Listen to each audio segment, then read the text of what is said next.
फिर से खुशामदीद। मुल्क में सालाना बुनियाद पर महंगाई की शरह में मजीद इजाफा हो गया, जिसके बाद ये शरह 27.57% हो गई है। कौमी इदारा शुमारियात के मुताबिक मुल्क में चावल, चीनी, मिर्चों और मुर्गी की समेत 32 अशिया की कीमतों में मजीद इजाफा हुआ है और गुज़िश्ता हफ्ते के मुकाबले में अशिया जरूरत की कीमतों में 0.78% इजाफा हुआ। डॉलर की कदर भी बढ़ रही है।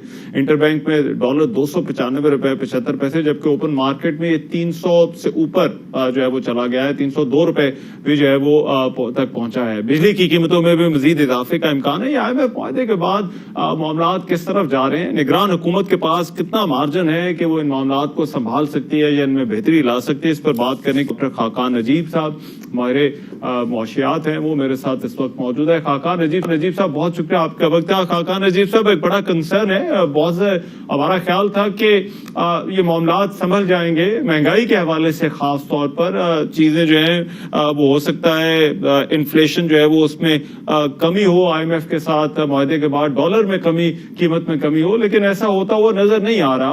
आपको क्या लगता है, इसकी क्या वजह है? बिस्मिल्लाहिर्रहमानिर्रहीम। अगर आप अपने जुलाई और जून के नंबर्स देखें, जून यानी कि 2023 जब क्लोज हुआ तो आप देखें कि आपका एक फिस्कल का खसारा आया जो कि 7.7% ऑफ GDP था, यानी कि तकरीबन 6,600 अरब रुपए का। ये one of the biggest fiscal deficits है जो मुल्क ने किया। जब आप ये करते हैं इतना बड़ा खसारा, तो आपकी इन्फ्लेशन पे एक इम्पैक्ट आता है। उसके आगे अगर आप देखें तो जो शरह नमू यानी कि जो इकोनॉमी है उसकी ग्रोथ नियर जीरो है। मेरा ये ख्याल है कि मैंने एक मैन्युफैक्चरिंग का जब डेटा देखा तो उसमें 10% कमी हुई है, यानी कि ओवरऑल एवरेज मैन्युफैक्चरिंग जो 12 महीने का डेटा आया उसमें 10% कमी है। जो जून का नंबर आया है वो पिछले जून से 15% कम है। सो इसका मतलब है कि आपकी सप्लाई साइड लोकली भी डिस्टर्ब हुई। फिर आप रेमिटेंसेस का डेटा देखें जुलाई का, यानी कि जो हाई फ्रीक्वेंसी डेटा हमारे पास आ रहा है, रेमिटेंसेस 19% कम है। Remittances are at $2 billion in July. अब आप इसको कंपेयर करें अप्रैल 2022 तो ये $3 अरब पे खड़ी थी। इसी तरह हमारी एक्सपोर्ट्स हैं, हमारी इंपोर्ट्स $4 अरब पे चली गई हैं, जिनको हमने $3 अरब पे रोका हुआ था। क्यों? क्योंकि हमने IMF से ये तय किया कि हम इंपोर्ट्स पे कदगन उठाएंगे। अब इस सारे डेटे को मैं प्रेजेंट इसलिए कर रहा हूं कि जब तक अपने खसारे ठीक नहीं करेंगे तब तक आप ना इन्फ्लेशन को इन द शॉर्ट रन संभाल सकते हैं, ना सप्लाई साइड बेहतर कर सकते हैं, ना रुपए की कदर को संभाल सकते हैं। ये दोनों चीजें जो हैं हम संभाल नहीं पा रहे। ऑन दी रेमिटेंस साइड मुझे सबसे ज्यादा फिक्र है, बिकॉज ये शॉर्ट रन में आप इसको संभाल सकते थे अगर market based exchange rate system को चलाते। तो ये रेमिटेंस तो पाकिस्तान आई है, बट ये आई है इनफॉर्मल चैनल से, so that is hurting Pakistan. देखिए, अगर इसमें ये समझाइए जो खसारों की आप बात कर रहे हैं, ये कितना वक्त दरकार हो सकता है कि इन रिजर्व्स को अगर कुछ काम किया जाए तो इनको जो है वो मिनिमाइज किया जा सकता है या कम किया जा सकता है और हालात कंट्रोल में आ सकते हैं? क्योंकि एक बड़ा कंसर्न तो ये था कि शायद हमारे जो रीस्केड्यूलिंग के मामलात हैं, IMF के साथ इश्यूज हैं, उसके बाद अब हम इन पर फोकस कर सकते हैं।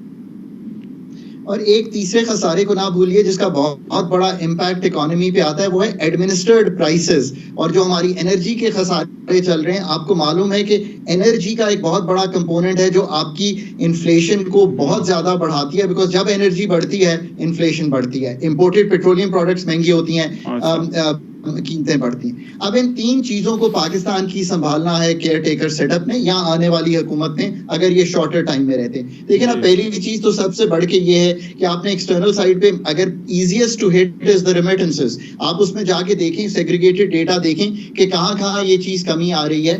फिर आपने IMF से बहुत ही इंपॉर्टेंट बात आपको सामने रखूं, ये एग्री किया है कि जो कर्ब रेट है, यानी ओपन मार्केट का रेट और जो आपका रेट है इंटर बैंक का, उसमें 1.25% से ज्यादा 5 दिन से ज्यादा फर्क नहीं आने देंगे। अगर आप डेटा देख लें तो आपको महसूस होगा कि इसमें फर्क 3 से 4% का रह रहा है। अगर आप इस फर्क को इतना रखते हैं तो रेमिटेंसेस भी हर्ट होती हैं, IMF के साथ भी हर्ट होते हैं। इसको करेक्ट कीजिए। अच्छा, आपके ख्याल में लास्टली मुझे थोड़ा ब्रीफली ये बताइएगा, निगरान हुकूमत के पास अब कितना मार्जिन जो है वो देखते हैं हालात में और इन चीजों में बेहतरी लाने का? रियलिस्टिक है तवक्को रखना? तो देखिए ये तो अगर आप जुलाई के नंबर्स देखें तो मैं ऑब्वियसली बहुत तशवीश में हूं। तो अगर करेक्शन शुरू करनी है तो उनको आज करनी है। मसलन अब ये तो ठीक है कि आप अपना बढ़ाना चाहते हैं टैक्स टू जीडीपी रेशो, पर आज मसला मेरा ये है कि 1977 अरब मैंने जमा करना है 30 सितंबर तक, बिकॉज ये मेरा फंड के साथ एग्रीमेंट है। सो फंड को स्मूथ रखने के लिए ये काम भी करना है मैंने।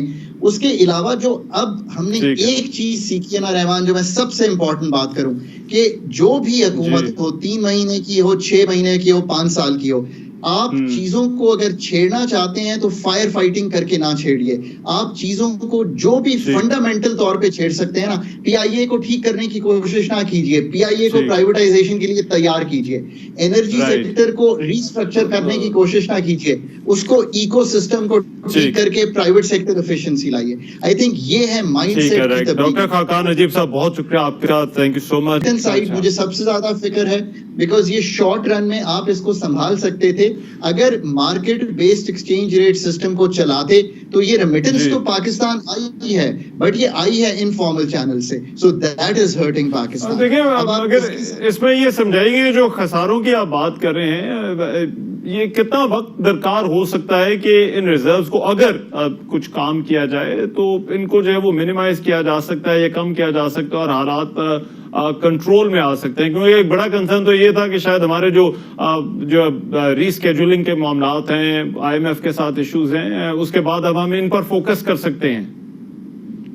और एक तीसरे खसारे को ना भूलिए जिसका बहुत बड़ा इम्पैक्ट इकोनॉमी पे आता है, वो है एडमिनिस्टर्ड प्राइसेस। और जो हमारी एनर्जी के खसारे चल रहे हैं, आपको मालूम है कि एनर्जी का एक बहुत बड़ा कंपोनेंट है जो आपकी इन्फ्लेशन को बहुत ज्यादा बढ़ाती है, बिकॉज जब एनर्जी बढ़ती है इन्फ्लेशन बढ़ती है, इंपोर्टेड पेट्रोलियम प्रोडक्ट्स महंगी होती हैं, कीमतें बढ़ती हैं। अब इन 3 चीजों को पाकिस्तान की संभालना है केयर टेकर सेटअप ने या आने वाली हुकूमत ने, अगर ये शॉर्टर टाइम में रहते। देखिए ना, पहली चीज तो सबसे बढ़ के ये है कि आपने एक्सटर्नल साइड पे अगर easiest to hit is the remittances, आप उसमें जाके देखें, सेग्रीगेटेड डेटा देखें कि कहां ये चीज कमी आ रही है। फिर आपने आईएमएफ से बहुत ही इंपॉर्टेंट बात आपको सामने रखूं, ये एग्री किया है कि जो कर्ब रेट है, यानी जो ओपन मार्केट का रेट और जो आपका रेट है इंटर बैंक का, उसमें 1.25% से ज्यादा 5 दिन से ज्यादा फर्क नहीं आने देंगे। अगर आप डेटा देख लें तो आपको महसूस होगा कि इसमें फर्क 3 से 4% का रह रहा है। अगर आप इस फर्क को इतना रखते हैं तो रेमिटेंसेस भी हर्ट होती हैं, आईएमएफ के साथ भी हर्ट होते हैं। इसको करेक्ट कीजिए। अच्छा, आपके ख्याल में लास्टली मुझे थोड़ा ब्रीफली ये बताइएगा, निगरान हुकूमत के पास अब कितना मार्जिन जो है वो देखते हैं हालात में और इन चीजों में बेहतरी लाने का? रियलिस्टिक है तवक्को रखना?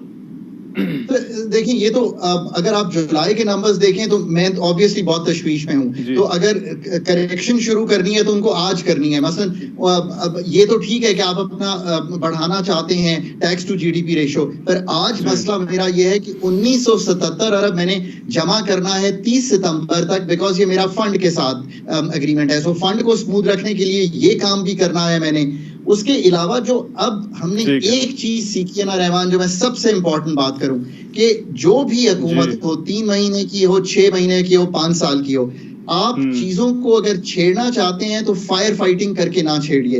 आप चीजों को जो भी फंडामेंटल तौर पे छेड़ सकते हैं ना, पीआईए को ठीक करने की कोशिश ना कीजिए, पीआईए को प्राइवेटाइजेशन के लिए तैयार कीजिए, एनर्जी सेक्टर को रिस्ट्रक्चर करने की कोशिश ना कीजिए, उसको इकोसिस्टम को ठीक करके प्राइवेट सेक्टर एफिशिएंसी लाइए। आई थिंक ये है माइंडसेट। डॉक्टर खाकान नजीब साहब, बहुत शुक्रिया आपका, थैंक यू सो मच।